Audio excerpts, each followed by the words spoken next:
so again, why is it important to know if you have hypermobility both as a coach, to know if your athletes or members have hypermobility or a lot of joint laxity, and as an athlete yourself.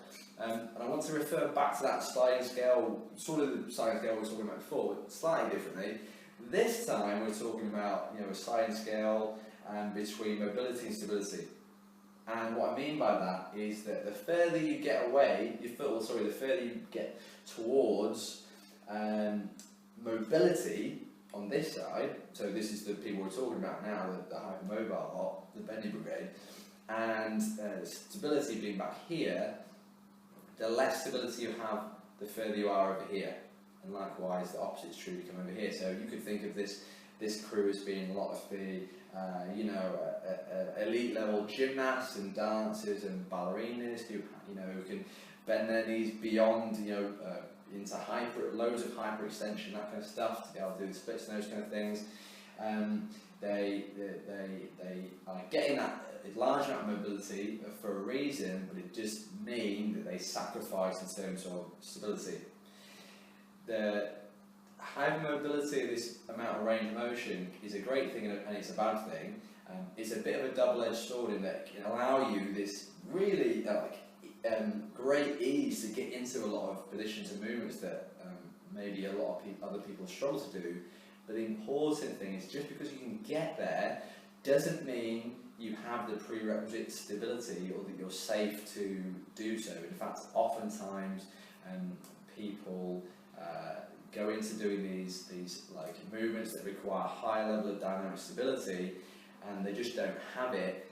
They have poor awareness and feedback in their joints and muscles to be able to stabilise there, and they end up really laying themselves out there for setting themselves up for a lot of potential injury that could quite easily be avoided. So that's kind of why it's important as an athlete to know. As a coach, I guess it's just from a different perspective, is that it means that you have to be on the lookout for these guys, because you'll have to make certain alterations and adaptations and individualise your approach rather than just kind of having a one-size-fits-all, everybody do the same generic thing, because that might be dangerous for these guys, or again, like I said, set them up for some injuries. Okay, so let's just recap the points we went over in that video. So first off, mobility and stability are at opposite ends of the scale. The more mobile a joint is, the less stability it tends to have. The more stable a joint is, the less mobility it tends to have. And ideally we want to be somewhere in the middle, like physical therapist Gary Gray says, with most ability. Secondly, hypermobile athletes tend to have poor joint position awareness. They tend to lack proprioception, which means that they can often be in a dangerous position and not even know it. So we need to take that into account, which we'll go into on the next video. Lastly, sufficient stability is key.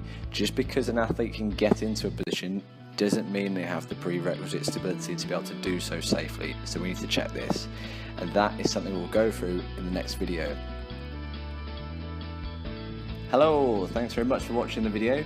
I hope it really hammered home the points we were trying to make and helped add to the information that you got from the last one, and hopefully as well set you up in a good position to hit the ground running for the next video, where we'll start to really go into the details of how to assess and check if someone you suspect is hypermobile does actually have it.